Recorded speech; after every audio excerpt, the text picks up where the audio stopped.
जो योजनाएं चल रही हैं उसमें अर्बन हाट करके और खादी मॉल इस तरह का दरभंगा में मिलने जा रहा है, आने वाले समय में मिलने जा रहा है। इसका प्रयास चल रहा है और बहुत जल्द सुनने में यह आएगा कि वो मिल गया उद्योग विभाग की तरफ से। और लगातार नीतीश मिश्रा जी कहते हैं कि ये बिहार परसेप्शन का शिकार बना हुआ है, कि बिहार, ऐसे लोग भी बिहार को गलत मानते हैं, गलत बताते हैं बिहार के बारे में, जो कभी बिहार आए ही नहीं।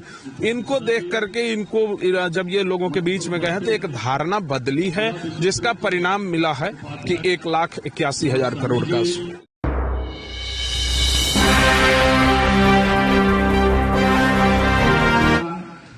देखिए, आज दरभंगा क्लब में पर्यटन मंत्री नीतीश मिश्रा आकर आज जो कर्नाट मिथिला भवन है उसका उद्घाटन करे। उसके पीछे है कि मिथिला की परंपरा को और कर्नाट वंश को जो गैलरी के मार्फत से दिखाने का है। और हमारे साथ हम बता दें कि लगातार इस पर लगातार नजर बनाए रखते हैं और खासकर इनकी अपनी भूमिका भी है बिहार प्रदेश से लेकर के दरभंगा में। ये क्या लगता है कि नहीं, इसलिए देखिए, सबसे बड़ी बात हम लोगों के लिए ये बढ़िया है और सौभाग्य का बात है कि इस तरह का मंत्री जब कोई अपने यहाँ से बनता है। पर्यटन मंत्री नीतीश मिश्रा जी के आने के बाद देश स्तर पर शायद पहली बार एक चीज आप देखे होंगे कि एक शिव सर्किट करके सामने आया है, जिस शिव सर्किट के माध्यम से यहाँ के पुराने जितने ऐतिहासिक, चूंकि मिथिला ऐतिहासिक जगह रहा है, तो जितने यहाँ के ऐतिहासिक शिव मंदिर हैं उन सबों को जोड़ना, घाटों नदियों के लोगों के बगल में व्यू पॉइंट बना करके घाटों को सामने लाना, वहां लोगों का माने पर्यटन को कैसे बढ़ावा दिया जाए और इंडस्ट्री को कैसे, इंडस्ट्री और पर्यटन को एक साथ जोड़ा जाए, तो मिथिला के बिना वो संभव नहीं है। इस बात को सामने लाने का प्रयास माननीय मंत्री जी ने किया है, इसके लिए हम सब लोग उनके आभारी हैं। अच्छा, ये आपने देखा होगा कि उद्योग मंत्री के रूप में भी 1,81,000 करोड़ रुपए का इन्वेस्टमेंट हुआ है, कई जगह इन्होंने किया भी है। लगता है कि दरभंगा में सदर प्रखंड के अंतर्गत उन्होंने अभी थे जो वहाँ पर एक मिथिला हाट की तर्ज पर जो खादी भंडार है उसको विकसित करने की उन्होंने। जी, यहाँ पर जो योजनाएं चल रही हैं उसमें अर्बन हाट करके और खादी मॉल इस तरह का दरभंगा में मिलने जा रहा है, आने वाले समय में मिलने जा रहा है। इसका प्रयास चल रहा है और बहुत जल्द सुनने में यह आएगा कि वो मिल गया उद्योग विभाग की तरफ से। और जब आप इससे थोड़ा आगे बढ़ेंगे तो संस्कृत विश्वविद्यालय में पर्यटन विभाग की ओर से वहां भी अपनी एक योजना है। संस्कृत विश्वविद्यालय के अंदर जो दिग्घी तालाब है वहां पर, और पुरानी बिल्डिंग जो हम लोगों के लिए धरोहर है, उसको लेकर के लाइटिंग की व्यवस्था, ये सब आने वाले समय में हम लोगों को दरभंगा में देखने को मिलेगा। एक चीज और देखा गया है कि नीतीश मिश्रा जब से बने तब से दरभंगा में कई ऐसे स्थल हैं जो पर्यटन स्थल बन सकते हैं, तो उनकी निगाहें भी लगातार उस पर काम कर रहे हैं। तो क्या रूप से उद्योग के लिए क्या कर पाएंगे, जो क्या प्रोजेक्ट नहीं, आने वाले समय में आप देखेंगे, सबसे पहला तो इंडस्ट्रियल एरिया जिसका अभाव हमारे यहाँ धीरे धीरे हो गया था, तो हमारे यहाँ 800 एकड़ इंडस्ट्रियल एरिया को नया लेने का प्रस्ताव आ चुका है और जल्द ही उस पर काम होगा। जब इंडस्ट्रियल एरिया होगा तब जाके उसमें इंडस्ट्री लगेगा, तो उस ओर प्रयास लगातार चल रहा है। और आप देखे होंगे कि 1,81,000 करोड़ अभी से पहले 50,000 करोड़ का पिछले बार का था, और इस बार इतने कम समय में सीधे 4 गुना हो जाना, ये अपने आप में एक बड़ी बात है। लगता है कि आने वाले समय में नीतीश जी के आने के बाद, क्योंकि उनका अलग कंसेप्ट, अलग प्रोजेक्ट भी उनका रहता है, उद्योग विकसित होगा, पर्यटन भी विकसित होगा और 2025 में इसको फायदा भी पहुंचेगा बीजेपी। निश्चित रूप से अभी आप देखेंगे कि जहां आप जाएंगे, आपने ही स्वतः बताया कि 1,81,000 करोड़ का चर्चा हो रहा है, तो ये एक बड़ी बात है हम लोगों के लिए और वो इनके प्रयास को इसका श्रेय जाता है। आप देखे होंगे कि बिहार सरकार के मंत्री के रूप में दिल्ली में, मुंबई में, बेंगलोर में सब जगह जा जाकर अपने लोगों के बीच में बिहार का जो कंसेप्ट है, लगातार नीतीश मिश्रा जी कहते हैं कि ये बिहार परसेप्शन का शिकार बना हुआ है, कि बिहार, ऐसे लोग भी बिहार को गलत मानते हैं, गलत बताते हैं बिहार के बारे में, जो कभी बिहार आए ही नहीं। इनको देख करके, जब ये लोगों के बीच में गए हैं तो एक धारणा बदली है, जिसका परिणाम मिला है कि 1,81,000 करोड़ का इन्वेस्टमेंट। तो बता दें, निर्भय भारद्वाज जी हैं जो लगातार बिहार की राजनीति में, खासकर जो नीतीश मिश्रा हैं उनके साथ रह करके उन्होंने पर्यटन के क्षेत्र में दरभंगा और उद्योग के क्षेत्र में दरभंगा कैसे विकसित करे, लगातार उनको सुझाव भी देते हैं और उस पर काम भी होता है। देखिए, पर्यटन मंत्री के रूप में नीतीश मिश्रा ने जब से पदभार संभाला है, बिहार के औद्योगिक क्षेत्र में अपार संभावनाएं बढ़ गई हैं। यहाँ तक कि पर्यटन मंत्री होने के नाते उन्होंने बिहार में कई ऐसे जगहों को खोजा है जहाँ पर पर्यटक की अपार संभावनाएं भी हैं।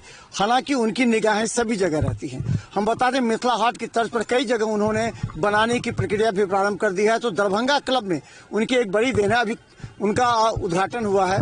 हम बता दें, ये कर्नाट मिथिला भवन का जो है ये दरभंगा क्लब में है, उसके जीर्णोद्वार और सौंदर्यीकरण का कार्य का शिलान्यास आज होगा। तो हम बता दें कि दरभंगा क्लब को सबसे पहले संवारने वाले हैं जितेंद्र जी। क्या लगता है कि आज ये कार्यक्रम क्यों बनाना पड़ा, किस तरह उनकी निगाहें पड़ी? ये एक साल पूर्व की बात है। वर्तमान जिलाधिकारी महोदय कहीं पढ़े किसी किताब में नानदेव राजा यहाँ हुआ करते थे। तो विवेक जी उस समय में डेवलपमेंट कमिश्नर थे बिहार के, तो दोनों आदमी बात किए तो इनका हिस्ट्री निकाला गया।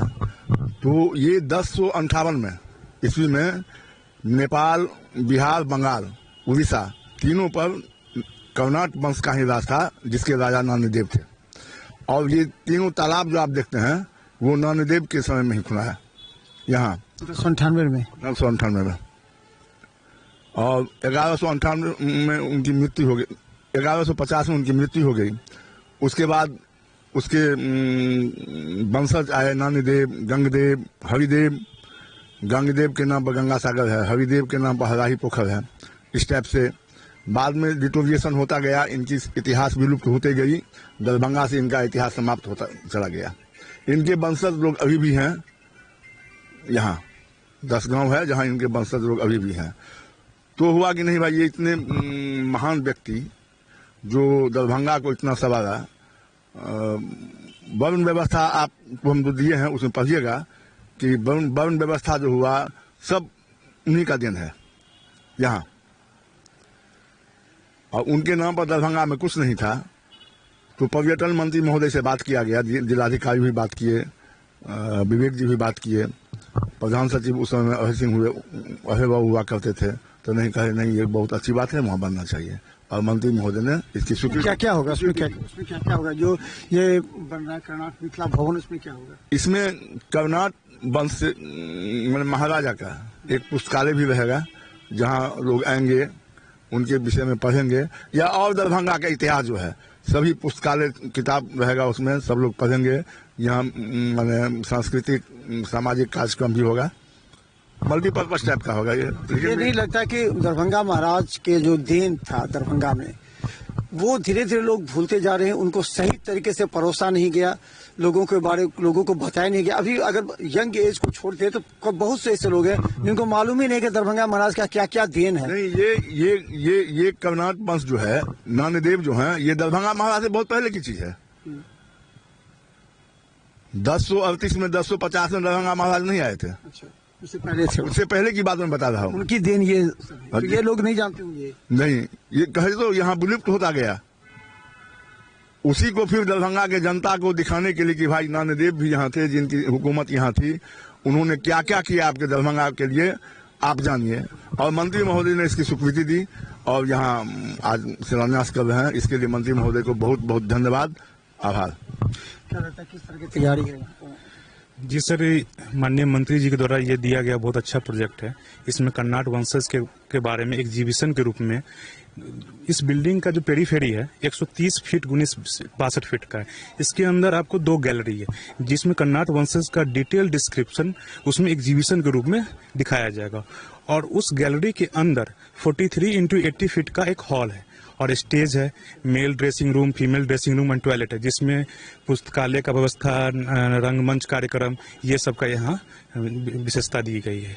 क्या मंत्री जी ने क्या कहा, इसको किस तरह और विकसित करेंगे? उन्होंने कहा जैसे इस कैंपस में अभी जैसे मिथिला कर्नाट भवन है, इसी कैंपस में उस साइड में टुवार्ड नॉर्थ स्विमिंग पूल का भी व्यवस्था यहाँ पे किया जाएगा। धीरे धीरे उसको फ्यूचर में एक्सटेंशन में लिया जी जी जी। क्या लगता है कि ये जो है ये कितना विकसित होगा और लोगों की अपेक्षाएं कि दरभंगा में इस तरह के जो है कार्य होने चाहिए ताकि लोगों को ज्यादा सहूलियत मिले? देखिए, सबसे पहले तो ये जो कार्य हो रहा है उसके लिए पर्यटन मंत्री जो अभी वर्तमान में है नीतीश मिश्रा जी, वो वाकई में धन्यवाद के पात्र हैं कि ऐसे धरोहर जिनका अस्तित्व मिटता जा रहा था, ऐसे धरोहर का उन्होंने नाम आज एक चर्चा में लाया है। उनके नाम पर एक भवन का निर्माण हो रहा है। इससे ये प्रतीक होता है कि अभी जो हमारे पर्यटन मंत्री जो हैं, उनके जब से उनके कंधे पर जिम्मेदारी दी गई है, तो आप ऐसे ऐसे धरोहर को वो उजागर कर रहे हैं और जो भी सौंदर्यीकरण होते हैं पूरे बिहार में, वो उसको आगे बढ़ाने का काम कर रहे हैं। जैसे कि तालाबों का सौंदर्यीकरण हो गया, अभी उन्होंने मिथिला यूनिवर्सिटी में भी उन्होंने बहुत सारा योगदान दिया है। तो इससे हमारा बिहार विकसित होता बिहार दिख रहा है। तो इसके लिए हम मिथिलावासी मंत्री जी का धन्यवाद करते हैं कि उन्होंने इतना जिसका महाराज से भी पहले के जो धरोहर हैं कर्नाटक, उसको विकसित, उनके नाम जिंदा करने का, उनके नाम को जिंदा। आज मुझे इस बात का पता चला है कि दरभंगा महाराज से पहले भी एक महारथी थे जिनकी नाम हम लोग तो नहीं पता, लेकिन आज मुझे इसकी जानकारी मिली। तो ऐसे ऐसे फिर मिथिला में वो नाम गूंजेगा। क्या लगता है आज के इस कार्यक्रम के बाद लोग जानेंगे कर्नाट वंश के कर्नाट? निश्चित ही जानेंगे लोग। हम लोग को एकदम नहीं जान रहे थे जो कौन थे क्या थे।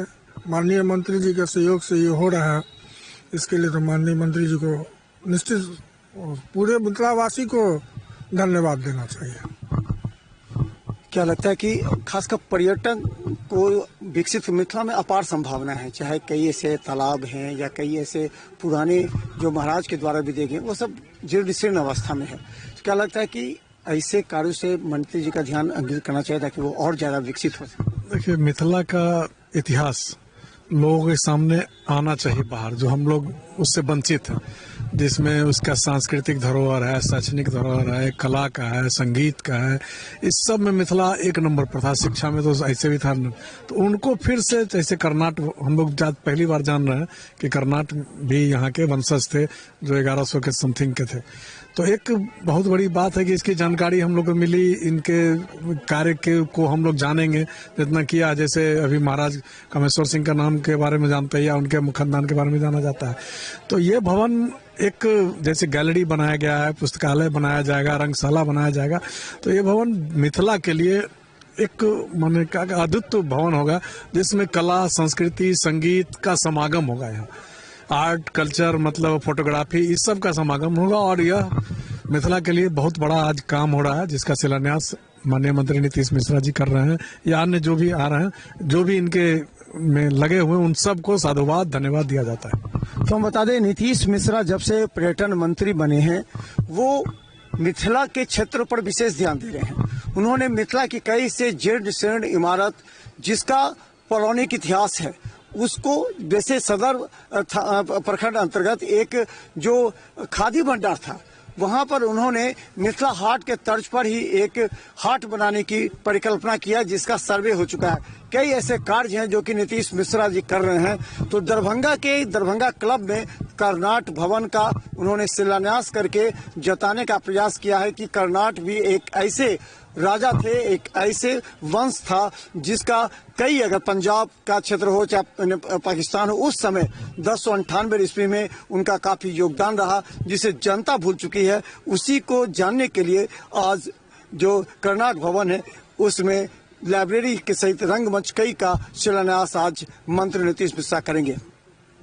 बिहार मिथिला न्यूज यूट्यूब में सब्सक्राइब कीजिए। GT+ सिटी केबल चैनल पर लाखों लोग हमें देख रहे हैं हर घंटे। धन्यवाद।